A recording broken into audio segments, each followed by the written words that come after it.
18 નવેમ્બરની રોજ ડભોઈ પોલીસ સ્ટેશનની અંદર એક એક્સિડેન્ટલ ડેથનું કેસ રજીસ્ટર થયું હતું, જેના પ્રમાણે એક મરણ જનાર દ્વારા દવા પીને પોતાની જાન લેવામાં આવી હતી.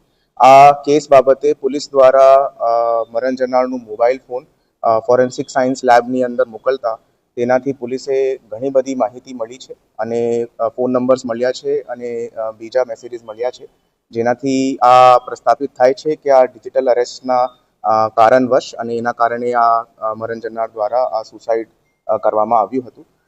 પોલીસ પાસે એક જે આરોપી દ્વારા નંબરથી સંપર્ક કરવામાં આવ્યો છે તે નંબર હાલ કંબોડિયાની અંદર એક્ટિવ છે અને કંબોડિયાના સાયબર ક્રાઇમના ગેંગ્સ આની અંદર આ કાર્યવાહી કરવાનું પ્રાથમિક દૃષ્ટિએ ફલિત થાય છે.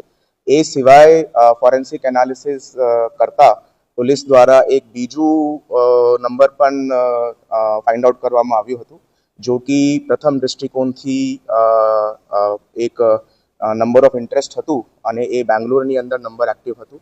તે નંબરની તપાસ કરતા ત્યાં પોલીસ દ્વારા આ જ ડિજિટલ અરેસ્ટના બીજા એક વિક્ટિમ મળ્યા છે. તેની અંદર આખું સિમ કાર્ડનું જો નેટવર્ક છે તે નેટવર્ક પૈકી 2 ઇસમોની અરેસ્ટ પોલીસ દ્વારા કરવામાં આવી છે. એ બંને કઝિન બ્રધર્સ થાય છે, જેની અંદર આરોપી નંબર 1 નિકુંજભાઈ નરેશભાઈ પાંચેરિયા અને આરોપી નંબર 2 હિનિલભાઈ ભાવેશભાઈ પાંચોરિયા.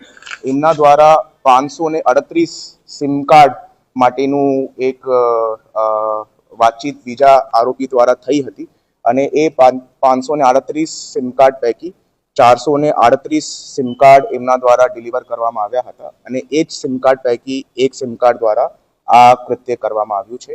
બીજા નામ તપાસની અંદર પોલીસ દ્વારા શોધખોળ કરવામાં આવ્યા છે, બીજા નામ ખોલવામાં આવ્યા છે. તે આરોપીની શોધખોળ હાલ ચાલુ છે અને જે અક્યુઝડ આઉટ ઓફ કન્ટ્રી છે તે તમામના લુકઆઉટ સર્ક્યુલર આ ઓફિસ દ્વારા તાત્કાલિક ધોરણથી ઇસ્યુ કરવામાં આવ્યા છે. એ અત્યારે આરોપીઓની રિમાન્ડની પ્રોસેસ હાલ ચાલુમાં છે અને આ સિમ કાર્ડ રિકવરી કરવાની તજવીજ પણ ચાલુમાં છે.